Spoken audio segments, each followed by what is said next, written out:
are listening to a free version of the Majority Report with Sam Steeder. To support the show and get another 15 minutes of daily program, go to majority.fm, please. The Majority Report with Sam Steeder. It is Monday, November 18th, 2019. My name is Sam Steeder. This is the 5-time award-winning Majority Report. We are broadcasting live steps from the industrially ravaged Gowanus Canal in the heartland of America, downtown Brooklyn, USA. On the program today, visiting us in studio, the Director of Research for Future Now, Aaron Kleinman, will be here. Whether Trump is hurting red state Republican elections and what it means for state legislatures in 2020. Meanwhile, Bel Edwards wins in Louisiana, saving health care for 500,000 people. The Bolivian coup turns even uglier as all elected members of Evo Morales' party are threatened with arrest because democracy. It was a crime. It was a moral disaster. Now, a trove of leaked Iranian cables show just what a strategic F-up the Iraq War was. Meanwhile, impeachment support builds. Hearings to continue this week. And Barack Obama introduces the audacity of nope. Meanwhile, in the wake of falsely attributing black leadership support for his Douglas plan, Pete Buttigieg, of course, takes the lead in Iowa. Chris Coons gets a well-deserved primary. Donald Trump visits the hospital for an unscheduled, unannounced visit, which was, of course, perfectly routine. So concerned about being in peak physical top shape. Healthiest president ever. I just want to be optimal. Trump issues pardons to convicted and accused war criminals, of course. And tomorrow, big Red for Ed action in Indiana. Over half the teachers, maybe more even. We could talk to a statistician about whether half the teachers or maybe more is really redundant. Will be involved in a labor action in Indiana. All this and more on today's program. Ladies and gentlemen, welcome. We are all here. Michael continues his extended his jaunt across the country. I know he was on TYT last week. He's tweeting awfully early this morning from L.A., presumably, right? I don't know. That was weird. But I don't know. I just want to just note the effort involved with someone getting up so early to spread the truth on Twitter in West Coast time. Meanwhile, everyone else is here in studio. And just a reminder, there are, in fact, people associated with the show who are getting up at that time to do news. And they put out the AM Quickie, which is a 5-minute headlines of the day's political news that you are going to want to know. So when you walk into the office, nobody's going to hit you with the, did you hear about that? And you don't know what they're talking about. And then, of course, it sets it up nicely. You will hear more depth to those stories on this program. Sometimes we don't cover all of the stuff. We do our best. AM Quickie, you can sign up at amquickie.com right now. You can find it on any of your most popular podcast servers. I think you can get it via the Alexa. I tried to do something. I'm not sure what happened.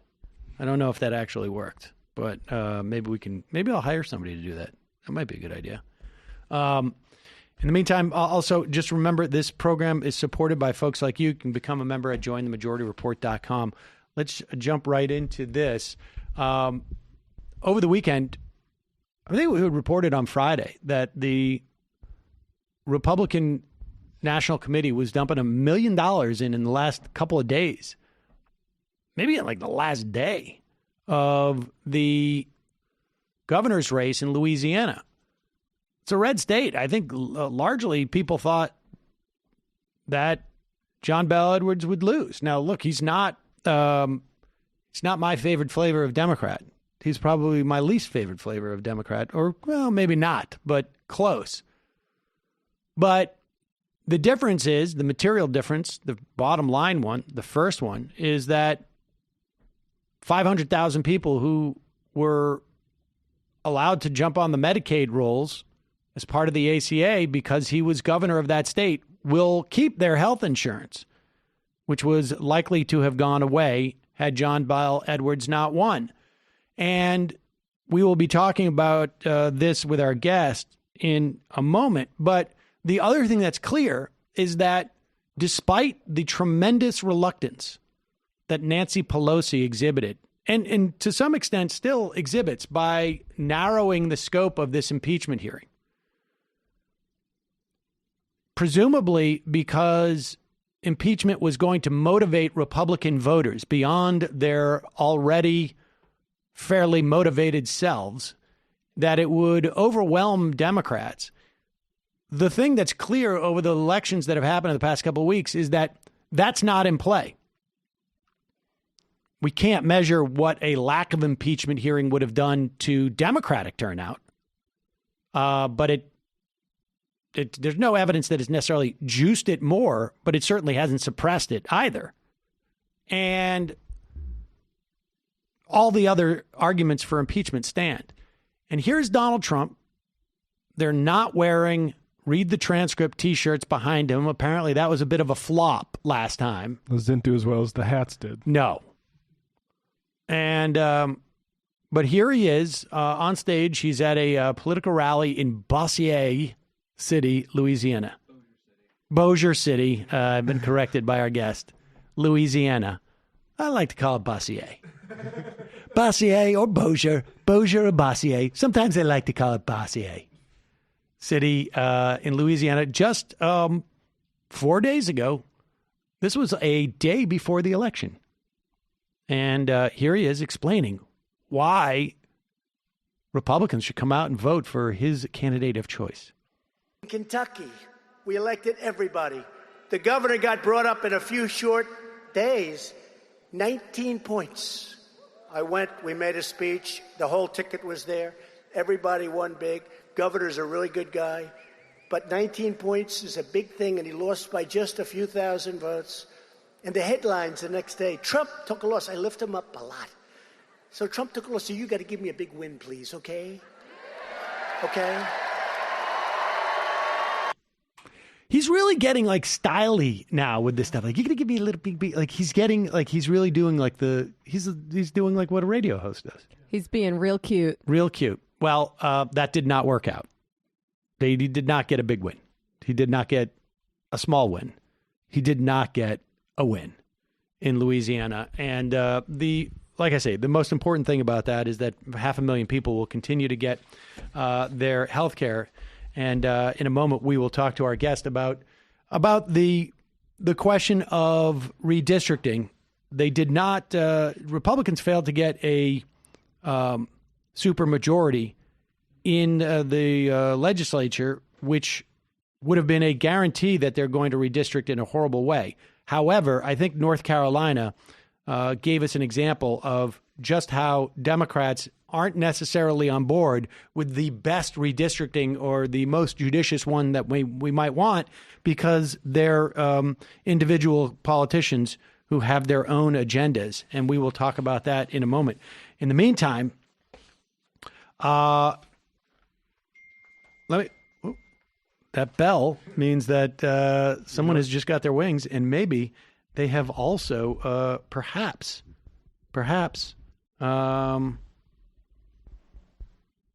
purchased something from Grove.co. What is Grove.co? Well, they offer healthy, plant-based, non-toxic cleaning products that work. The good ones are actually, more enjoyable to use because you're not worried about, oh, am I poisoning my child? Oh, am I poisoning my cat or my dog? Where do you start and who do you trust in terms of these type of cleaners? Like I say, Grove Collaborative. It's an online marketplace. They do all the curation. They deliver all natural home, beauty, personal care products, and they deliver it directly to you. They take the guesswork out of going green because every Grove product is guaranteed to be good for you, your family, your home, and the planet. I can't. What is it? What's the name of that? The soap that I like. What is it? No. The one in the bathroom. The one without the Myers? scent. No. The one in the bath. Forget it. It's well documented that I do not. I don't know if it's documented that I have a problem with senses and with smells, and so I like to get a specific type of soap that is, what is it? I'm trying to find it right now. Hold on one second. It is, it's basically soap that has no dyes, it's like seventh, I can't remember. It's the clear one. Seventh generation. That's what it is. I use it for my hands. I use it for the dish soap, and I get it super quick via the Grove. They have a bunch of other stuff too, like great sponges and whatnot. But Grove is super helpful because there's so many different natural products out there. I don't have time to go, frankly, research it. I have other things to do. Meanwhile, we're coming up on the holidays. That means that your house is going to get messy, or you're going to have folks over and you want to make it clean. The Grove has amazing limited time festive scents to make your house clean and smell amazing. The site's super easy to use. You can set up recurring shipments, so you don't even have to think about it anymore once you figure out how much toilet paper am I using, how much towels, that type of thing. And then it shows up at your front door. For a limited time, when listeners go to grove.co/majority, you're going to get a free 5-piece gift set from Mrs. Myers in festive holiday scents like peppermint or Iowa pine. The pine I can do. Go to grove.co/majority to get this exclusive holiday offer. It's grove.co/majority. Also, I think a lot of people go through with this. You have an important day. Maybe you're coming on a show. And then it turns out, pimple. Sorry. Oh, no. Yeah. We don't do makeup around here. So you got to come in with your best game face. And but with Proactive MD, you got a solution. It's America's #1 acne brand. Proactive has helped fight acne for almost 25 years, and now they've introduced their next generation acne treatment, Proactive MD, which contains a dermatologist-recommended topical retinoid called adapalene. I first heard about that from my father-in-law, former father-in-law. I don't know. We still haven't figured out what I call him, who is a dermatologist. And this is the newest acne-fighting innovation that's been made available over-the-counter consumers in over 30 years. Kelly, big, long time, she doesn't like it when I call her old Kelly. Formerly Kelly here. Former producer Kelly. Producer really emeritus. I mean, she still actually does some work for us. She says that she's been using Proactive on and off since high school. The formula has improved over the years, but the idea has remained the same. Proactive is a program of skincare that gives you short and long-term results. It's the best acne-fighting product that doesn't require a prescription, and it's been that way for a long time. I have sensitive skin, she writes. Proactive's program has made my skin smoother, clearer, without causing redness or peeling. It only takes a few weeks to achieve noticeable differences in your skin. Confidence makes all the difference, and going back to school or going into work or whatever it is leaves one with one less thing to worry about. Proactive is so reliable. It fights acne, improves the brightness and overall appearance of my skin. It's the best regimen I've ever used.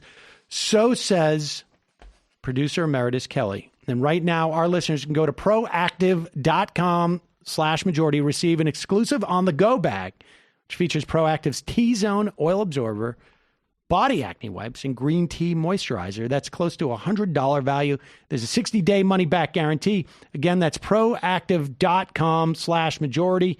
Proactiv, proactiv.com/majority to order and get clear skin for the win, as it was, ladies and gentlemen, or as it were. So, folks, I guess we don't take a break because we have in studio, I'd like to introduce. Oh, and I should say that we're going to put all those links in our podcast description and in our YouTube's description. Joining me now on set, Aaron Kleinman. He is the Director of Research for Future Now. Aaron, welcome to the program. Thanks for having me, Sam. Aaron, what is Future Now? So Future Now and its associated PAC, Future Now Fund, we are the people that are trying to spread the gospel that the most powerful politicians that nobody talks about are state legislators.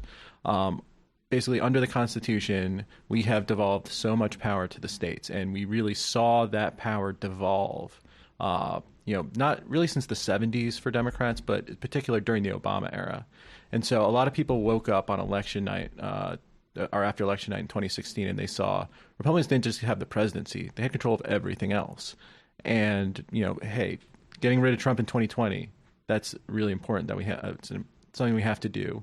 But it's going to be a colossal effort, and it's going to be very tough for, just small groups of individuals to really impact that. But where small groups of individuals can have a massive impact, be it with, just time or money, is in state legislative races. And so we have focused on flipping chambers in a number of different states. So in 2019, we were able to flip the Virginia House. All right. Well, let me. I want to dig more in that, and just to pull your microphone a little bit closer to you. Sure. You can just. There you go. Exactly. And I should say that, and I've told this story probably half a dozen times over the past couple of years, and I finally put two and two together. Within days after the 2016 election, I don't know, maybe it was a month or 2 months, I can't remember. We were all in kind of a fugue state. It's true. And time dilation, according to Mike Cernovich. And a buddy of mine said, let's go to this meeting with this state senator from New York.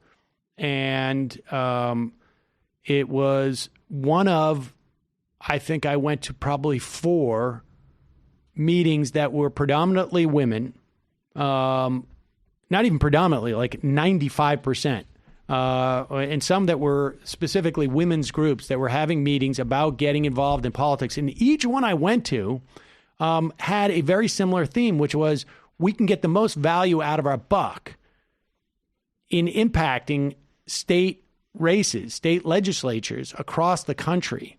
And particularly, this is in the wake of multiple places where Democrats would win the majority of votes in a state and then lose dramatically the majority of state legislature seats because of redistricting. We'll talk about that because a lot of the work you do is a sort of a North Star, I think, is the redistricting that's happening in 2010. But so the talk I went to was in the basement of like a yoga studio or something like that. And Daniel Squadron, who was a state senator, parts of Brooklyn, and I'm not sure where else, but Lower Manhattan. Lower Manhattan. And he gave an amazing presentation that seemed to be fairly ad hoc. And he was trying to organize this group to raise money and adopt essentially like some races in other states. And he made the case. There were 2 big themes that were raised there. One was this idea of like, you folks in this room could raise enough money to dramatically change the outcome of a state Senate race because the amount of dollars that people deal with are so limited. He talked also about ALEC, which was the American Legislative Exchange Council, which I think, this audience is probably somewhat familiar with. It is a group that has created model legislation that Republican lawmakers go and they grab it and they impose it in their states, which is why we saw all of this, even starting with Scott Walker back in the day in 2011, just sort of modeling this legislation. And he also talked about the IDW, or the IDC, I should say. And he did not talk about the IDW. He talked about the IDC in New York State, and that subsequent in 2018, that all got demolished, which was that sort of like group of Democrats who were caucusing with Republicans and basically thwarting any progressive change in New York with, of course, Andrew Cuomo. And he went on to he ended up not running for re-election and starting this group. Is that right? That's correct. He founded the group in 2017. We've been in operation for 2 years, and we've worked in 6 states in the 2017-2018 cycle, and we're growing that to 13 in 2019 and 2020. Okay, so let's just do a little look back, and then we'll look forward. You guys went out and you isolated 6 states in which you felt that you could change the balance of power there? Yeah. So when you're talking about state legislative races, the most important thing to look at isn't necessarily, a seat that you can flip, in isolation. It's you want to affect the balance of power in a state. Be that breaking a supermajority that overrides a governor's vetoes like we had in North Carolina, or winning a majority in a chamber like we attempted in Maine, New Hampshire, Arizona, and Michigan. In Maine and New Hampshire, we were able to flip the legislatures. Arizona and Michigan, we made gains, but we fell a little short, and we're hoping to finish the job in 2020, along with a bunch of other states where we're trying to either flip chambers, break supermajorities, or protect majorities. The governor count, just in terms of governors, and because this implicates the importance of states, has the balance of power has, I don't know if it's fully shifted, but it's changed, hasn't it, over the past couple of years? Oh, yes. During since Trump became president, I think of 2016, it was really election results from before 2016. You can't quite disregard them, but they are becoming less and less relevant because you've seen him really scramble the political alignments in America, where suburbs have really zoomed to the left and rural areas just keep bleeding Democratic support. And that moreover, Democrats are now turning out more in lower turnout elections. If you look during the Obama era, 2014 was maybe the worst year ever for Democrat elected officials.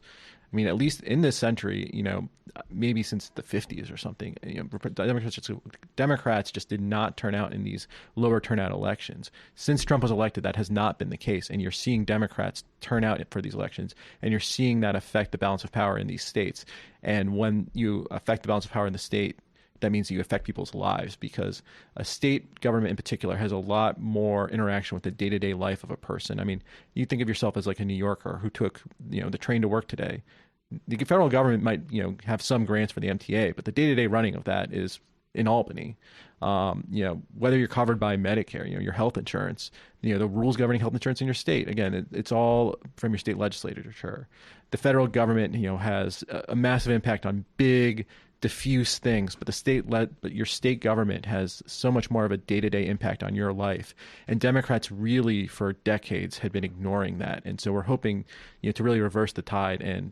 And as Daniel had said, the people in that room, they ended up having an impact. I'm sure that the people in that room ended up flipping, Maine or New Hampshire or Virginia.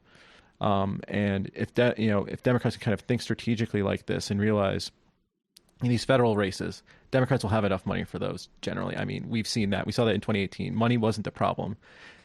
And there were some state races where Democrats, especially in state legislatures, where Democrats really could have used more money. And so we want people to focus on those races more and really realize you can make so much more of an impact, not just in the election, but actually, in people's lives by focusing on state legislatures. And this also implicates gerrymandering and redistricting that's going to be huge in 2020. Absolutely. Voting is the right from which all other rights spring.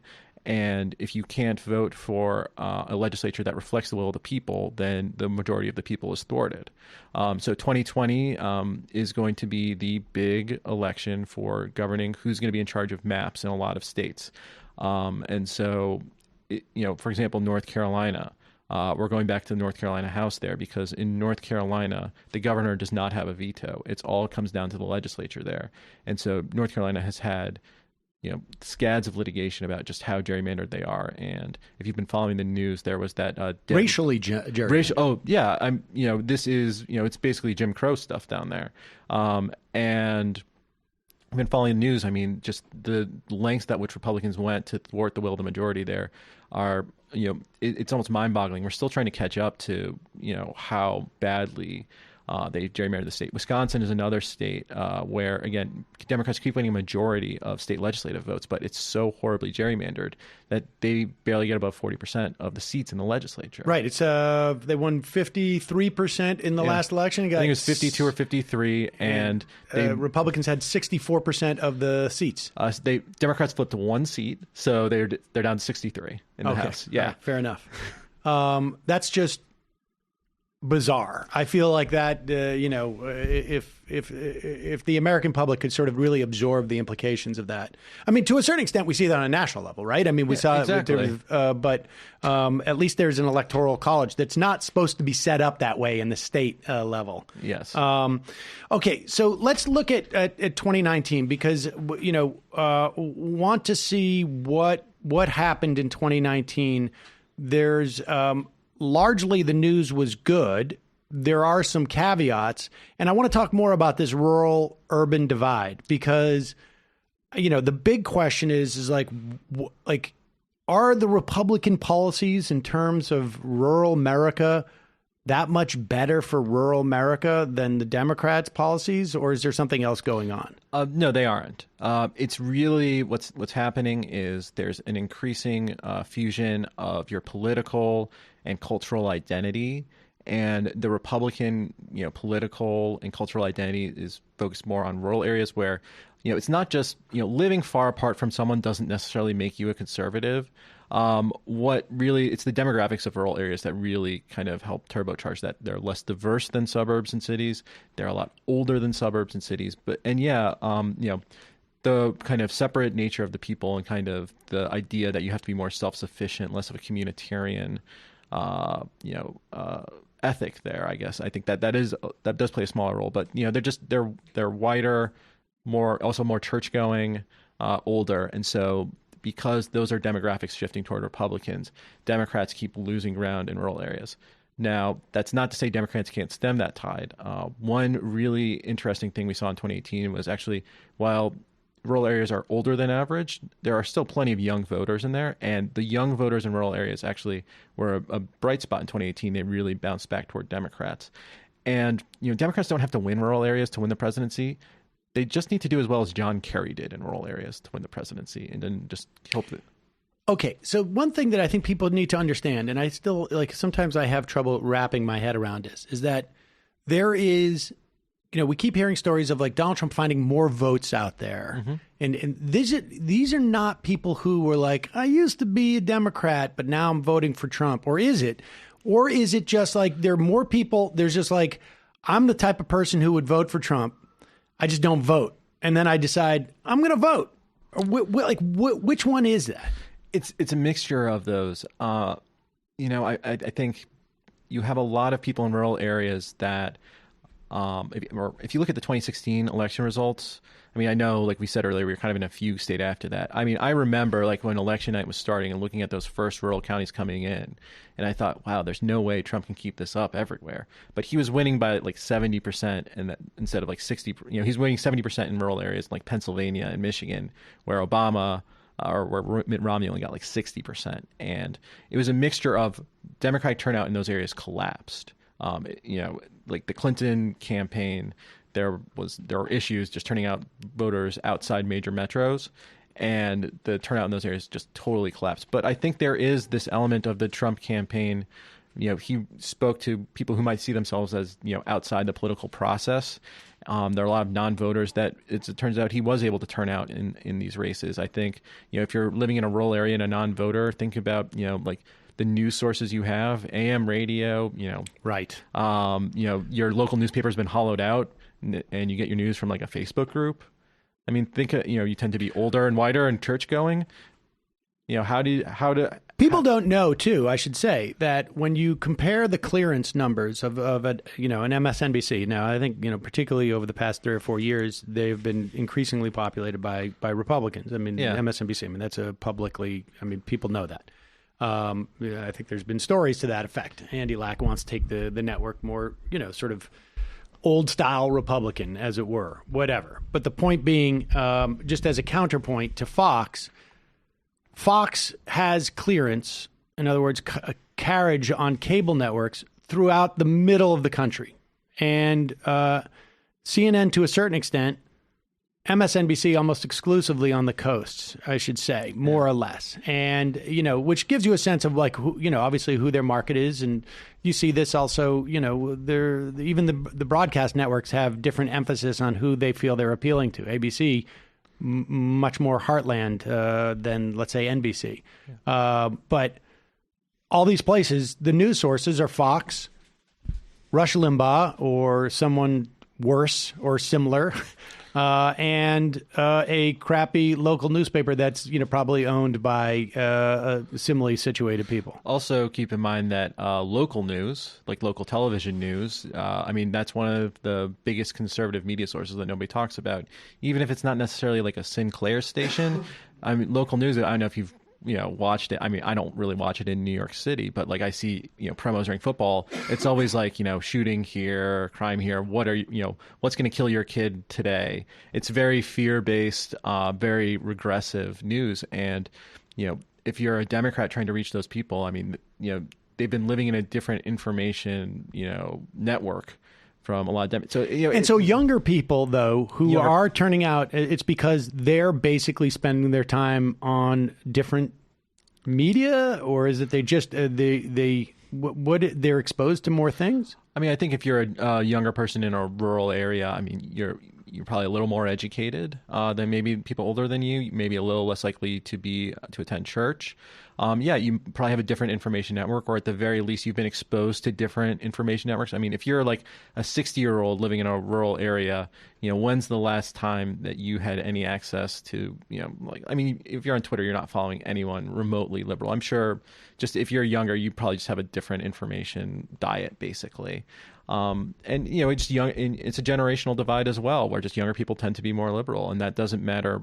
You're more liberal than I'm more liberal than older people in New York, and then someone living in Mankato, Minnesota, is more liberal than an older person in Mankato, Minnesota. Right. Okay, so let's talk about 2019 a little bit because there were special elections. Let's work backwards, shall we? Sure. So let's start with Louisiana. What are we to make of Louisiana? Was that just a foregone conclusion that John Bel Edwards would win? Is that indicative of Donald Trump not having sort of the coattails, or is that just he has coattails? They're just bigger negative coattails than his positive ones. Well, so Louisiana, John Bel Edwards, like, as you mentioned at the top of the show, he put 500,000 people on Medicaid. He focused on increasing teacher pay. He inherited Bobby Jindal's horrible budget, and he fixed it. So he was always a popular guy, but he still is in a Republican state. And so going into the runoff against Eddie Rispone, the Republican he was running against, the question was, can a Democrat still win with all these Republican headwinds against him? And he did. He, as you also hinted to, he's pro-gun, he's pro-life. And so that kind of helped neutralize some of the attacks on him. But he still bled a lot of support in rural areas, and he was able to increase it. He had great African-American support, I think, and the anecdotal stories coming out of Louisiana are that, the Trump visits actually really helped goose African-American support for Edwards. Really? Yeah. But the main takeaway that I think is really applicable globally is, if there were some type of, Republican anti-impeachment resentment that was really energizing their voters, they would have swamped Democrats in Louisiana. But I will also say that, turnout was way up. It was higher than it was in the primary. It was higher turnout for both Republicans and Democrats. So, it could be that impeachment is energizing both sides about as much. In a 2019 Louisiana Saturday runoff, it's hard to, project that out to 2020. It's just a different type of election. But you're seeing that Republicans and Democrats are both being animated really by, and we've seen this, nationwide, people are animated by how they feel about Trump. He dominates everything in the political space. How does impeachment play into that? Well, it seems like it just plays into these kind of pre-existing narratives about Trump so far, where Democrats and Republicans are both seem to be motivated by what's going on in the news. I don't want to get ahead of myself, but it's the implications of impeachment are going to be different in these type of races when you're talking about a senator or a congressperson, right? Because they're going to actually have to make an affirmative, explicit statement, essentially, a vote on what they think about Donald Trump. And if the Democrats do it right, it's going to be you and Donald Trump sitting in a tree, KYSSING, if you vote to not impeach him, right? Well, I mean, I think it's you and Donald Trump sitting in a tree, CORRUPT. Yeah, corrupt. I mean, corruption has to be the message. Corrupting? Corruption, corrupting. What is the verb for that? What would you do? Corrupting. Corrupting. I think CURRUPTING would be the way to do it. I think the syllables work a little better without the... All right, well, whatever. Yeah. No, I think people get the point. Yeah, I mean, I think that, Democrats in 2020 is going to be a referendum on Trump no matter what. Any president's reelection campaign is going to be a referendum on them. And I think, nationally, Democrats need to make it, any federal office holder, if you stand with Trump, you're for corruption, basically. And if a Republican dares vote against Trump, I mean, they risk the wrath of their base. Right. And so, an impeachment, was always going to be that play where ultimately you're just forcing Republicans to take a stand. Because even in 2018, you had Republicans nationwide being like, well, I don't agree with everything he tweets, and he's been good for the economy. So, and you can still vote for me. I'm one of the normal ones. But if you are on record voting for this guy, it makes it much harder. It makes it much harder. All right, well, we'll circle back to that because I want to keep going back in time. All right. Kentucky. Matt Bevin loses. Andy Beshear wins. How much should we read into that? I really am hesitant to read too much into that in terms of implications for 2019, other than, again, if Trump really were energizing Republicans nationwide, you would have been able to get Matt Bevin over the hump there.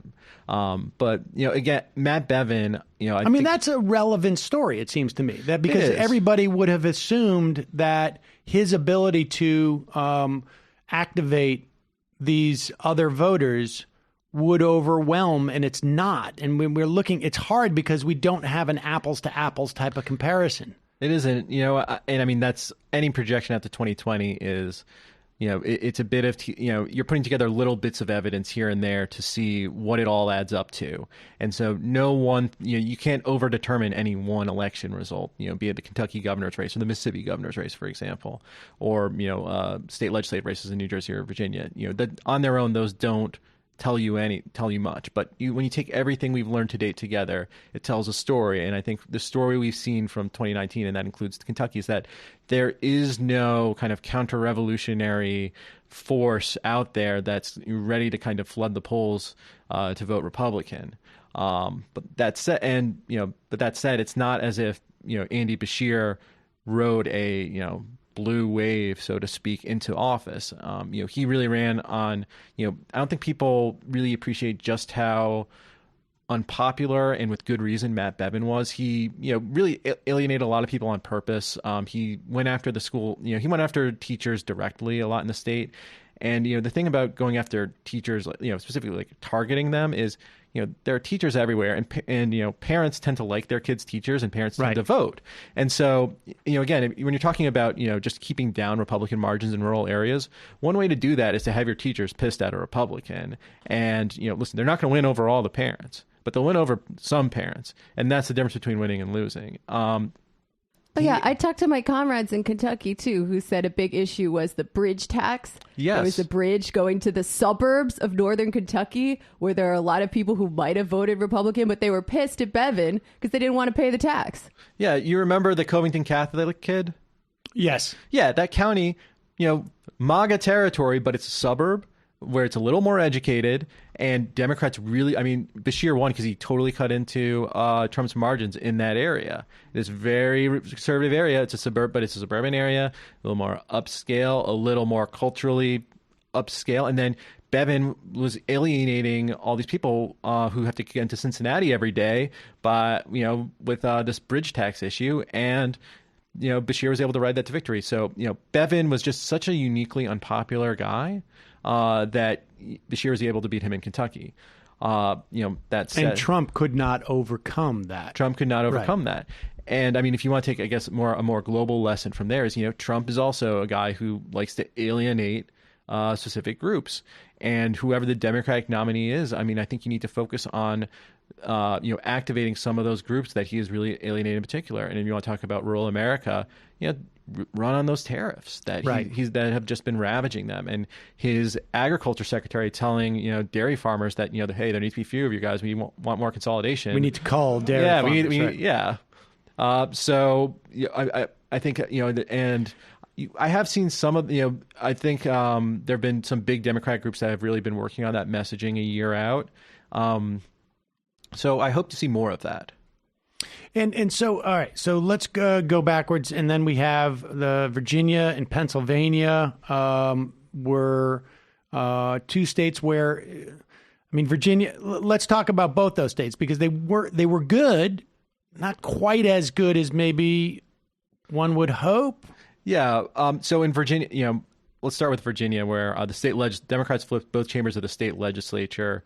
They have they have a governing trifecta in the state for the first time in I think 30 years, and like a progressive, and 30 years ago the Virginia Democrats in charge were not exactly progressive. Right. So this is a progressive majority in Virginia for the first time in a long time, and so there are a lot of kind of policy imperatives that they can take on now around expanding affordable health care and investing in kids and good jobs and clean water and resilient infrastructure, all those great things.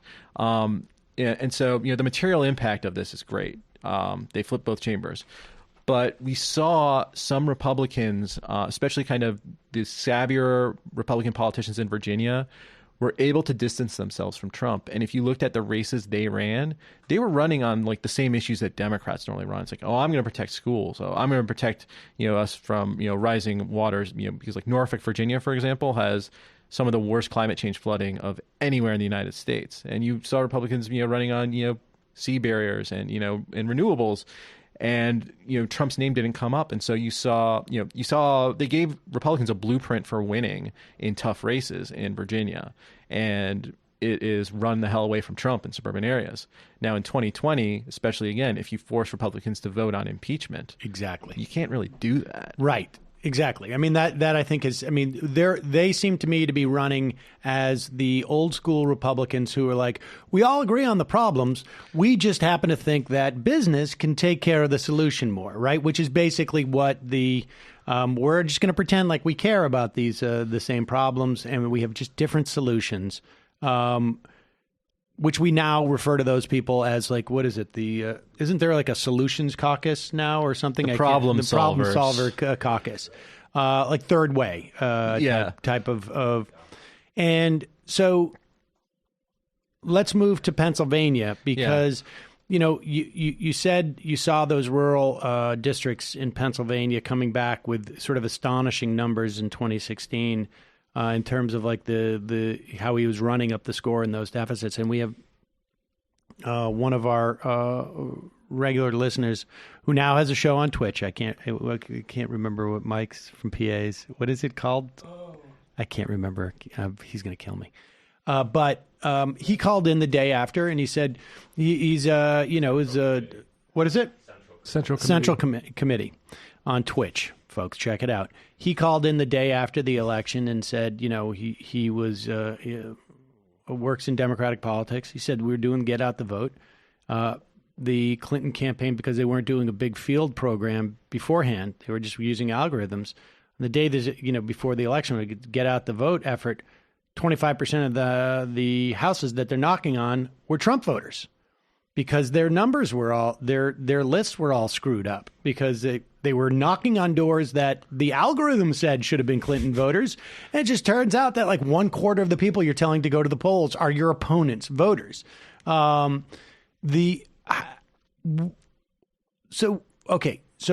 what works in those situations? Is it really just a matter of a Democratic candidate needs to find certain pockets in those areas, certain like demographic pockets where they can say push on one issue just to mitigate their loss there and then run it up in the cities? Is that basically the plan? I think it's a more holistic approach. I think first of all, don't use an algorithm to say that you don't have to do field. I think that will be a good first step. Right. But, That's exactly what that's the lesson I learned from my run against Schumer, if that happens, but we can talk about that later.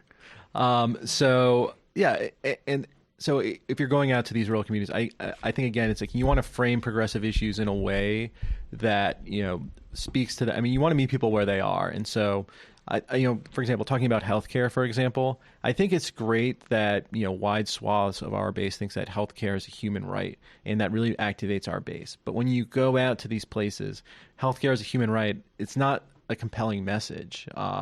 It's really, what you want to say is, it's like we want everyone to have affordable healthcare. We want life expectancy to improve. We want you to not get surprise bills anymore. You want to, I think you want to campaign on the idea that these issues that you're running on will have a material impact on people's lives. And so that's, I think, how you message in those areas. And I think it's also just don't write off those areas just because they're, again, it seems like there was a lot of, for their field programs are writing off rural areas. Again, you don't need to win rural areas. Right. You just need to lose them by the same amount that Kerry lost them by. Right. And then you win. Right. And so that's the problem, is if you abandon these things, you're not in any way mitigating the loss, and you need to mitigate the loss a little bit. Yeah. I mean, it's, in Pennsylvania, you don't get like a special prize for running up the score a lot in the, Philadelphia suburbs. You got to win votes wherever you can. A vote in rural Cambria County counts just as much as a vote in Philadelphia there. I can't remember if it was not Ed Rollins. His name escapes me. The former Ed Rendell. Yeah. Or if it was Chuck Schumer, who said, for every blue-collar worker we lose in Pittsburgh, we're going to pick up 3 in the Philadelphia suburbs, or something to that effect. Well, they got that right, just the numbers backwards. So, okay. All right. That was what I was curious as to, like, what exactly, which end of that did they get wrong? And they got both ends wrong. Well, they understood that there was a trade-off between rural voters and suburban ones, and they just didn't appreciate that the trade-off might work in the other direction. Well, that's good. At least they understood that there's a dynamic that goes on. People are going to vote. I got that part right.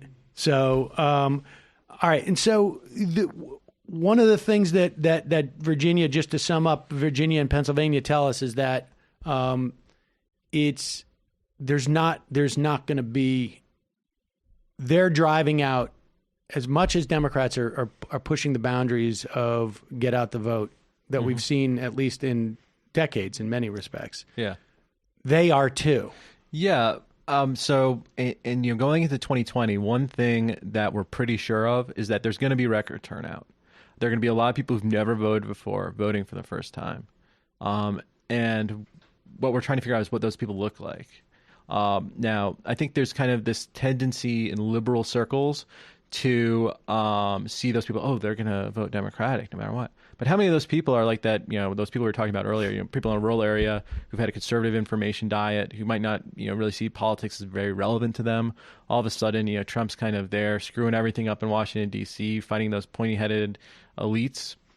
There could be plenty of those. And, in the Pennsylvania, they had kind of their county elections, and we saw that in those more conservative areas that still, kind of had traditionally Democratic governments, and then similarly, these blue, these suburbs that are turning blue in the Philadelphia suburbs that have traditionally been run by Republicans, you're seeing that, there are motivated voters on both sides willing to turn out kind of the historically, dominant parties.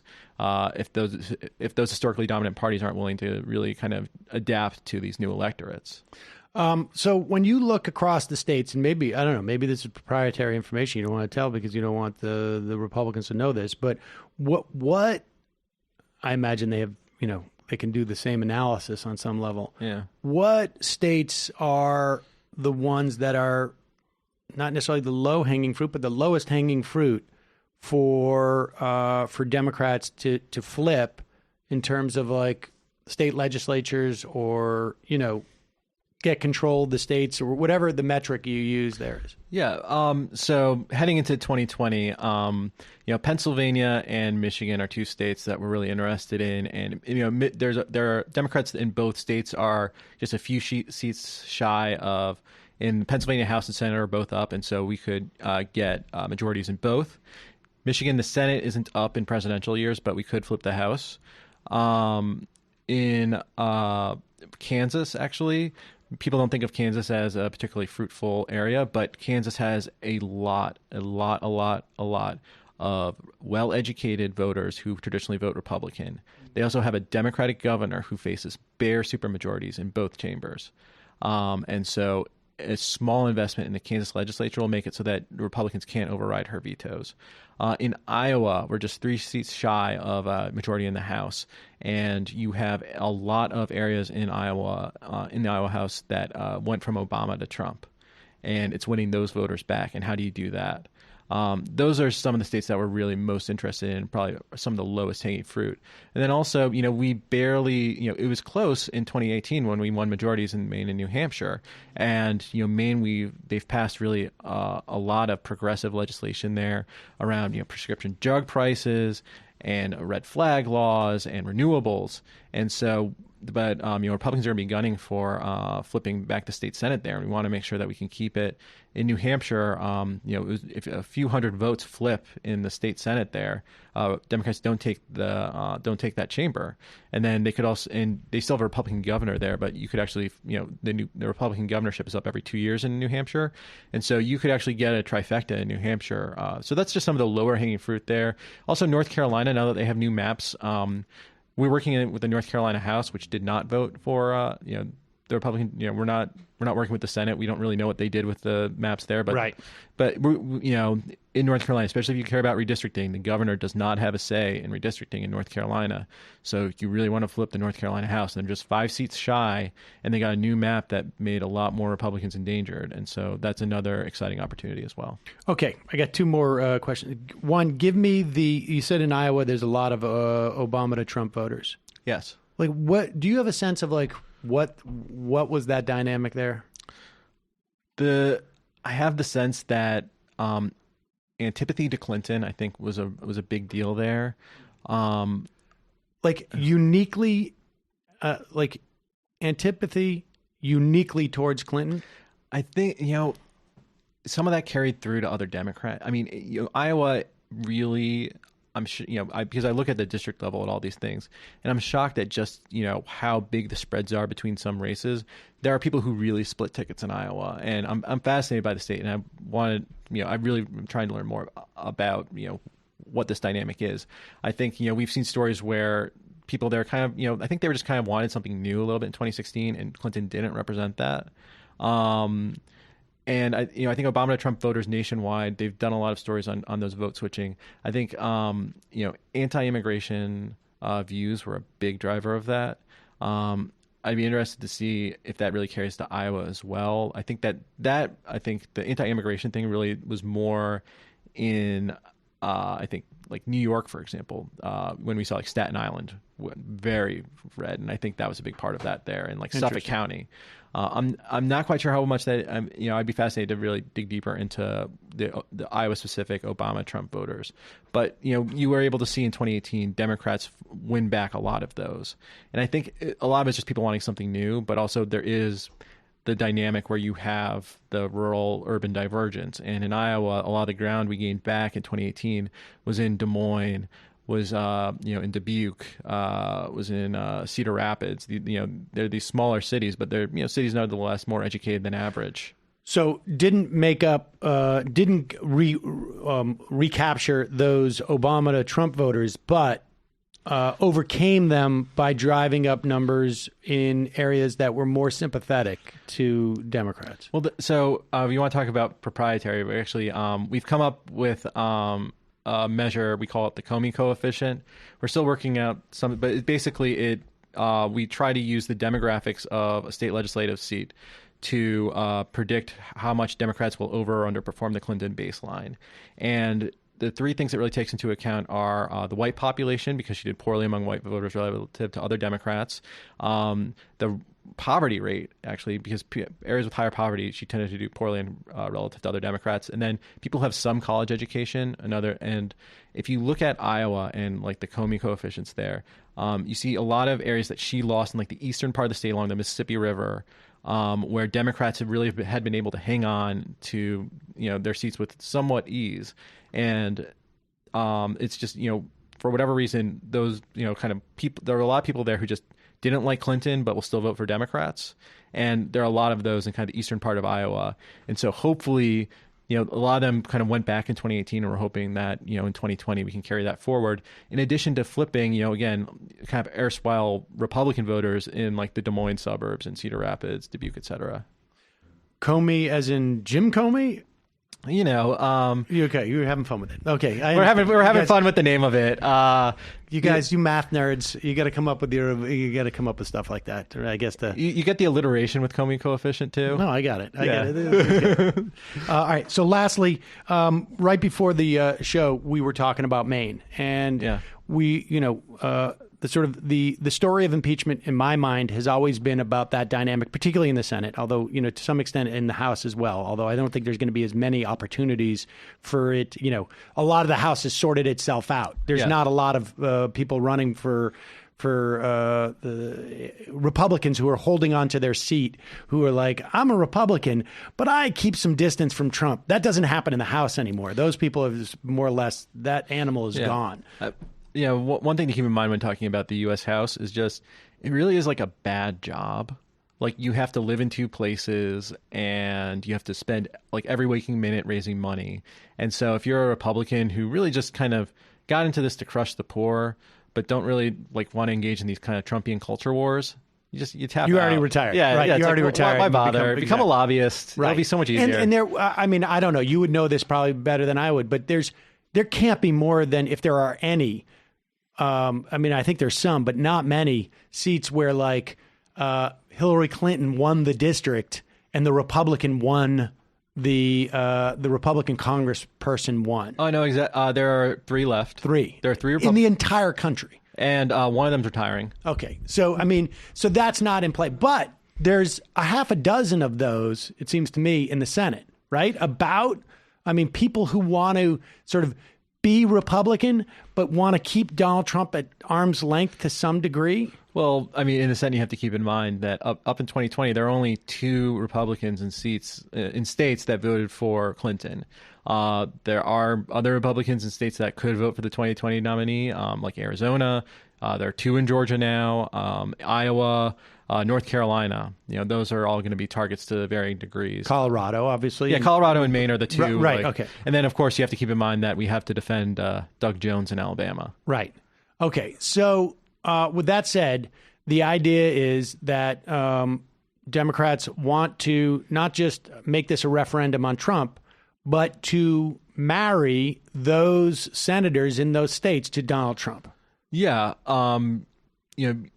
Because what we saw in 2018 and really since Trump was elected, Republicans in more marginal seats, it's I don't agree with everything he tweets, and right. I don't think all this stuff, but he's good for the economy, and so I'm going to keep supporting him on some things. And then if you're, this won't be as much of the case in state and local, and Republicans can still run away from him a bit in these state legislative races, though. With they're going to have to go with whatever the national tide is and try to figure out. But in these federal races, these Republicans, they're going to have to take a stand on do you support, and Democratic messaging needs to be on do you support corruption. You see these Republican attempts at obfuscation, at marginalia, at trying to make all these weird process points, and I think Democrats just need to kind of keep pounding the if you vote to either not impeach him or if you vote to not convict him, you are supporting corruption. So Susan Collins, you basically said she has. Well, I mean, she has 2 choices, obviously, on how she's going to vote there. Yeah. But in terms of what one choice or the other would signal, and it never occurred to me that she could try and get away with this. But you know Maine. You guys worked in Maine this last cycle. You suggested that the other thing she could do is go full on LePage. I mean, not full on LePage, but because I don't even think LePage can go full on LePage. Right. I mean, I think what I want to disabuse people of is the idea that Maine is a blue state. It voted for Clinton by I think about 3 points. It splits its electoral votes, and its more rural congressional seat voted for Trump by more than 10 points. I think Collins would be fine, just or for her personally, I think she would be okay, saying, "Hey, I support Donald Trump in these things. I think that impeachment's a witch hunt, sham, whatever," and she'll basically try to really crank up Republican turnout and hope and keep in mind in Maine. You have a lot of rural blue collar Democrats there that she can try to flip. The idea being that she goes, if I'm in for a penny, I'm in for a pound. If Exactly. I'm going to vote for him, I might as well milk as much out of that vote as I can, and not worry about trying to cut, and basically cut my losses and milk as much as I can out of that vote, as opposed to trying to sort of like thread the needle. Yeah. And she's got to make that decision fairly early, it seems to me. Like after she makes that vote, she's got to basically then become basically do what we just saw. What was her face in the intelligence hearings? Yeah. What was Stefanik or what? Yeah, Stefanik. Yeah. And by the way, I mean, her district in the basically Adirondacks and north of New York, not that dissimilar from Maine. That district, or especially the rural portions of Maine. I mean, that district, like that one in rural Maine, is voted for Obama twice and then went to Trump. And, you have that rural urban divergence. And there's still, Portland is a growing area. It's a very liberal area, but there's a lot of rural area in Maine too. And if Susan Collins, she could be like, listen, I know that I can get something like 47% of the vote, no matter what, is going to vote for me. And then I just try to get that other 3-4% at the margins. That's a strategic choice that she can make. Maine's a purple state. It's not a blue state. And so she's not just an automatic out. And, we have to keep the state, and again, like this, get further down the ballot, the state Senate there, we flipped that and we've been able to pass all this great progressive legislation. But Susan Collins and Donald Trump are going to try to, create kind of a red wave in Maine that might undo all that. And so Maine is going to be a critical 2020 state. I wonder if Dianne Feinstein, wasn't it Dianne Feinstein came out and said she didn't want to see Susan Collins go from the Senate? Was it, she said that? I wonder if she will go and, she will join Susan Collins if she moves in that direction. Yeah, it was Dianne Feinstein. That'll be interesting to see how that plays out. But Aaron Kleinman, the group is Future Now Fund. If people want to get involved in that in some fashion, how would they go about doing that? So futurenow.org. Go get a math degree. No. All right. You don't need a math degree. You just need to trust people. You have to trust that we know what we're doing. Trust mathematicians. I'm actually not a mathematician. I'm a lawyer, but I'm conversant in math. Okay, fair enough. So go to futurenow.org. You can follow us on Twitter at FutureNowUSA. And we're really, we're trying to flip states, not just, to rack up wins. We're trying to create, progressive governing majorities that are going to improve the lives of the people living in them. And, if all the listeners here are willing to join us, we can make a huge difference in those states. I feel like I would be doing a disservice if I didn't say, like, how easily could someone like Tom Steyer come in and say, like, instead of spending $55 million to get in one debate, 4 lines in a debate or something like that, I'm going to commit myself to, like, winning a bunch of state races. Like, so Tom Steyer, like, the amount of money that he had, like, when you're spending in a state, at some point, the money you spend, there's just no marginal value to it. It's like, what's another mailer or radio ad really going to do? So, there's a spending limit in each state of, like, what, money, how much money can really make a difference. And at some point, you can't ultimately buy an election. But Tom Steyer could basically fully fund efforts to flip basically every chamber within reach if he wanted. Honestly. Tom, if you're listening, again, it's Future Now USA, futurenow.org. Drop us a line. We'd be happy to talk to you about this. Wait, is there a better argument for why people shouldn't have that much money than just how irresponsible this guy is with it in the guise of trying to help? It's a huge waste. Oh, my God. I actually think Tom Steyer is a brilliant man, and he should absolutely talk to Future Now. about the work that we're doing in the States. I mean, it's quite possible he's listening today. I wouldn't bet on it, but Aaron, always a real pleasure. Thanks so much for coming in today. Thanks for having me on, Sam. All right, folks, we're going to take a quick break. We're going to head into that segment of the program that we call the Fun Half, which is available for members. And you can join us by becoming a member at jointhemajorityreport.com. When you do, you not only support the free show, you not only get it commercial free, but you also get this extra content every single day. So check that out. Also, again, AM Quickie. I should add, if you're someone who can't afford the free show, and people go through very difficult times, but you want the extra content, send us an email at majorityreporters@gmail.com. We will not lock anybody out for lack of funds.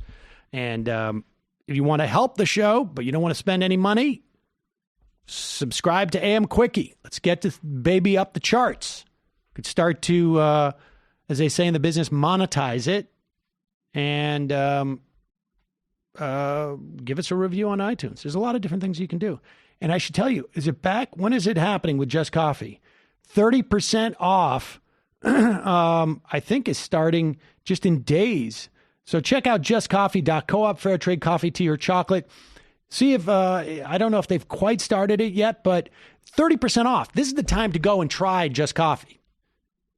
You can go, you find out which blend you like, you realize you like the Majority Report blend, and then you found your coffee, maybe for the rest of your life. Reminder, this program today was sponsored by, in part, by Proactive. They got their next generation acne treatment system. It's called Proactive MD. It contains an innovative dermatologist-recommended topical retinoid called adapalene. And I know this not just because they Proactive let me know this. I know this because of my former wife's father, who was a dermatologist, who was, would prescribe this for my daughter and my ex-wife.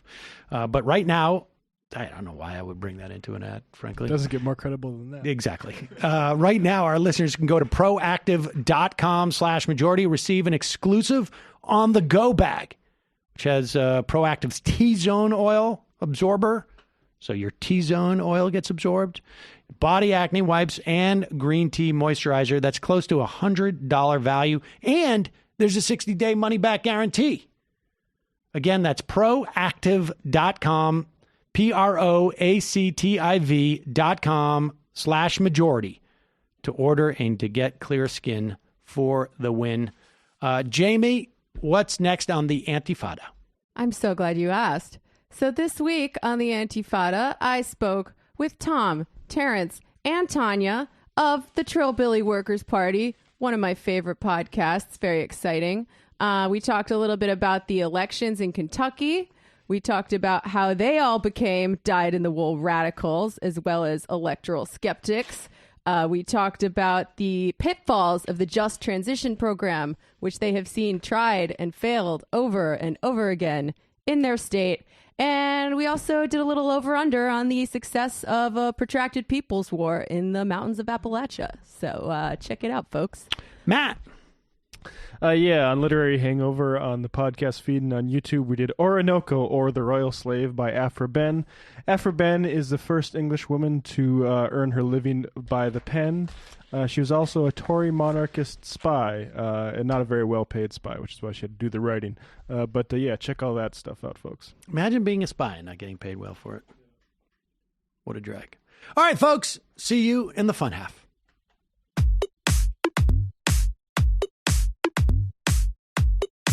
Left is best. Jamie and I may have a disagreement. Yeah, you can't just say whatever you want about people just because you're rich. I have an absolute right to mock them on YouTube. He's up there buggy whipping like he's the boss. I am not your employer. You know, I'm tired of the negativity. I'm sorry, I didn't mean to upset you. You're nervous? You're a little bit upset? You're riled up? Yeah, maybe you should rethink your defense of that, you fucking idiots. We're just going to get rid of you. All right. But dude. Dude. You want to smoke this joint? Yes. Do you feel like you are a dinosaur? That's some good shit. Exactly. I'm happy now. It's a win-win. It's a win-win-win. Oh, hell yeah. Now listen to me. 2, 3, 4, 5 times. 847-906-501-457-238 56 27 1/2 5 8s 3.9 billion. Wow. He's the ultimate math nerd. Don't you see? Why don't you get a real job instead of spewing vitriol and hatred, you left-wing Limbaugh? Everybody's taking their dumb juice today. Come on, Sammy! Dance, dance, dance.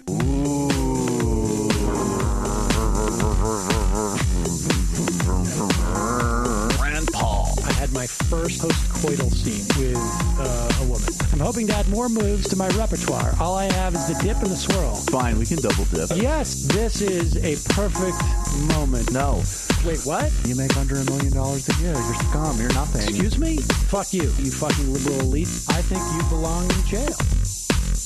Thank you for saying that, Sam. You're a horrible, despicable person. All right, gonna take a quick break. I want to take a moment to talk to some of the libertarians out there. Take whatever vehicle you want to drive to the library. What you're talking about is jibber jabber. Classic. I'm feeling more chill already.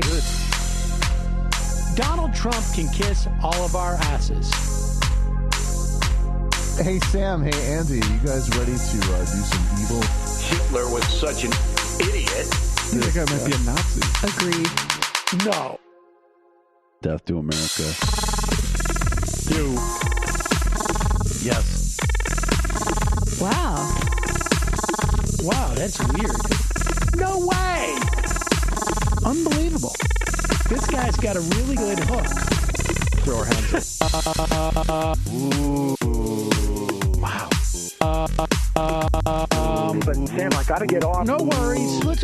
I want to just flesh this out a little bit. I mean, look, it's a free speech issue. If you don't like me... Hey, shut up! Thank you for calling into the Majority Report. Sam will be with you shortly.